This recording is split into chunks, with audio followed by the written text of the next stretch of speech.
სალამ მეორე დრანგა ეს არის ბიტანიკა შორტ გადაცემა, სადაც კრიპტოსამყაროს თავრამბებს მოკლედ და გასაგებად გიყვებით. გამოდელ ეპიზოდში გაიგებთ, რატომ ელოდება არტურ ჰეიზი ბიტკოინს $750,000-ზე, ვის დარჩება ყველაზე დიდი მოგება კრიპტოში და რა ვირუსი ემუქრებათ iPhone-ის ფლობელებს. BitMEX-ის დანადაფუძნებელი არტურ ჰეიზი თავის თავამ პროგნოზს არ ცვლის. მისი ვარაუდით ბიტკოინის ფასი 2026-ს $250,000, ხოლო 2027-ში $750,000 მიაღწევს.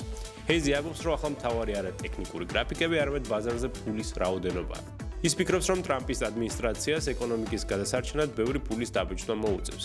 ლოგიკა მარტივია, მთავრობა ფულს ხარჯავს, ვალუტა უფასურდება, ბიტკოინის ნაირი შეზღუდული აქტივების ფასი კი მაღლა მიდის. მოკლედ მისი აზრით, დაბეჭდილი ფული ბიტკოინისთვის პირდაპირ სარაკეტო საწვავია. კრიპტოინდუსტრიაში ველური დასავლეთის დრო სრულდება. ექსპერტების, მათ შორის იულია ბარაბაშის განცხადებით, FTX-ის კრახის შემდეგ რეგულატორები ბევრად მკაცრები გახდნენ.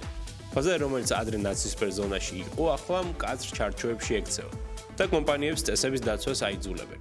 ბარაბაშის პროგნოზით კრიპტოს შემდეგ ბულრანში ყველაზე დიდ მოგებას სწორედ ის კომპანიები ნახავენ, რომლებიც რეგულაციებს სრულად ერგებიან. მოკლედ, ინსტიტუციონალური ფული მხოლოდ იქ შევა, სადაც კანონი დაცულია. თუ კრიპტოს iPhone-ით მართავთ, ხილად იყავით. გამოჩნდა ახალი ურთულესი ვირუსი სახელად კორონა, რომელიც iOS-ის 23 სხვადასხვა სისუსტეს იყენებს.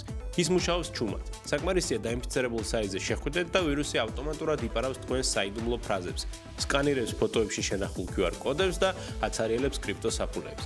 მოკლედ, iPhone-ის უსაფრთხოების მითი დაიმსხვრა და კრიპტო ინვესტორებს ახლა ორმაგი სიფრთხილე მართებთ. ეს იყო ბიტანიკა შორტ, გამოიწერეთ ჩვენი პეიჯი, რომ არ გამოგჩნდეს თავარი მოკლედ.